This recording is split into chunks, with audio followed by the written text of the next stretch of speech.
At the age of 10, there's this picture of me sitting at my father's desk in the corner office of the World Trade Center. I have my suspenders on and my cute little bow tie, and I just know I'm going to follow in my father's footsteps and become the president of a company one day. I soaked in everything that my father taught me. Among what I learned from him, there were two messages that really stuck out to me. One, always treat people with dignity and respect. And number two, never judge another person until you've walked a mile in their shoes. My father taught me that people mattered. Building on that foundation that people mattered, my next leadership training came from my volleyball coach in high school. Just like my dad, my volleyball coach taught me a valuable lesson about leadership. I had a choice. I could be a spectator or a participant. She shared that it was easy to be a spectator, to cheer and judge from the sidelines, but it was hard to overcome barriers, join in, and make things happen. I wanted to be a participant. So as the setter on my volleyball team, I recall my coaches reminding me that I had a responsibility to keep the spirits of my teammates up. If a bad pass came to me, it was my bad. If a spiker missed the kill, it was my bad. I was able to absorb the mistakes, inspire and enable the team so they get back on the court and get it on the next serve. I was being trained to be the quiet leader on the court. Another memorable leadership lesson was when I attended a leadership program for drum majors. I was going to be leading the marching band in my senior year. I remember receiving the advice, leaders lead from behind. Obviously, to a kid, this struck an odd chord with me. How could that be? If I'm going to be leading the band, I should be out front, setting the tempo, the pace, and the tone for the rest of the band to follow. But the advice went on to describe that a good leader has their team's back.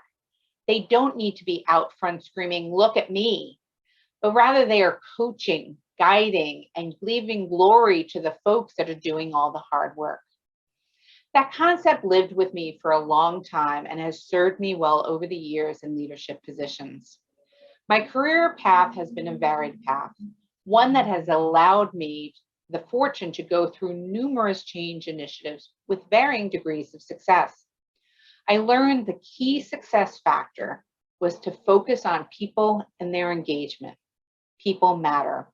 In each of my professional roles as a CPA, a project manager, leader of a professional services, pre-sales, support sales teams, R&D of a chief of staff, as a chief of staff, VP of customer experience, a chief operating officer, and even chief people officer, the only constant was change. Whether it was a growth or a restructuring agenda, at the heart of the challenge was engaging the people.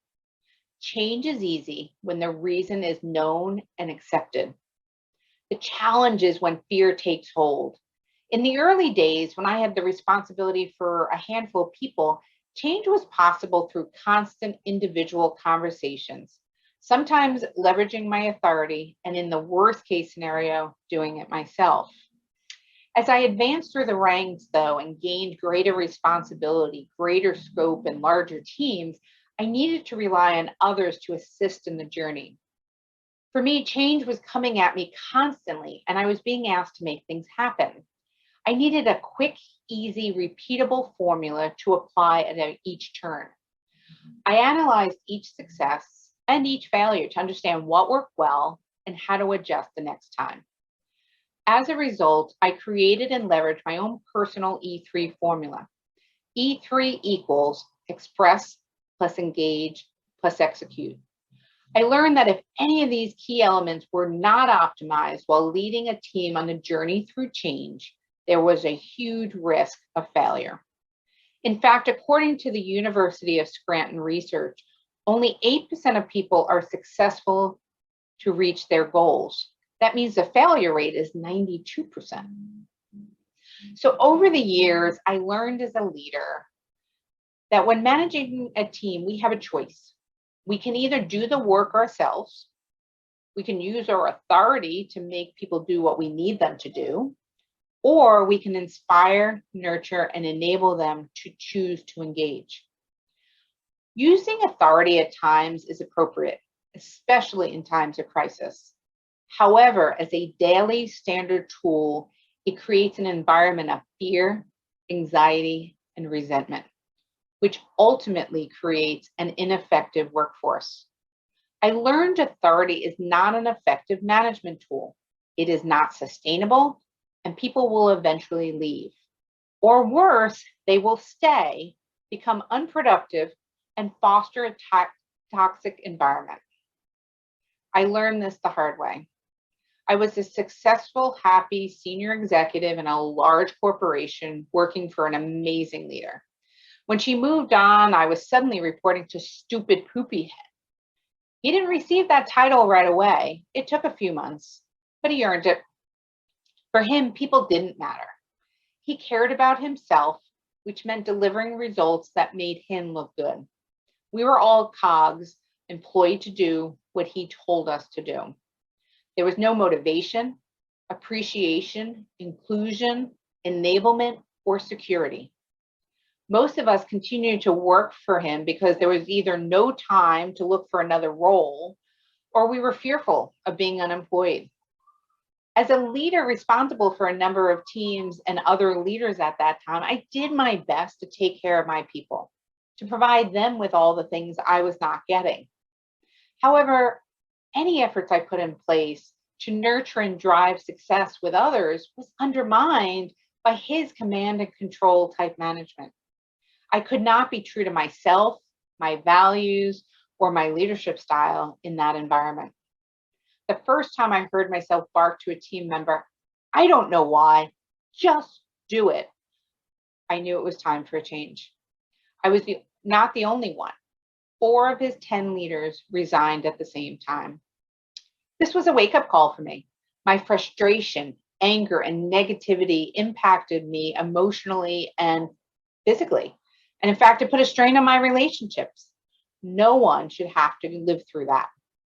So during that time away from corporate America, I learned that we lack strong leaders in business across the board.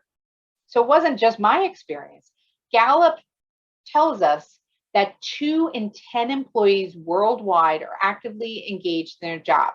That means 80% lack the passion for their roles and don't care to innovate, create, or put anything more into their jobs than the bare minimum. When people aren't happy, then the customers are not happy, and ultimately, companies do not profit. I want to change all of that. We spend too many hours of our lives at work to not enjoy what we're doing.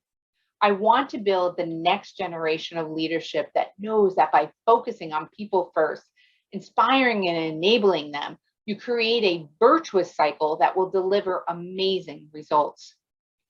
Combining my renewed commitment to people matter, my leadership upbringing, and my skills for delivering results and driving change, I decided to enhance my E3 formula and build an offering to help others succeed.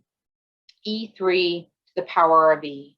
Express plus engage plus execute, powered by emotions. Leadership is about winning the hearts of others to take the action you need them to take. It is about motivating them to take the path less traveled, to overcome their fears, to believe in themselves, to exude MTXE, and accomplish things they crave but didn't believe they could.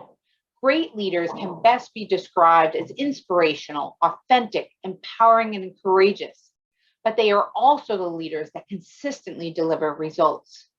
The best leaders are those that are methodical and nurturing. They get things done by connecting to the hearts of others. Methodical means following a planned, disciplined, and orderly way of doing something out of habit to consistently deliver results.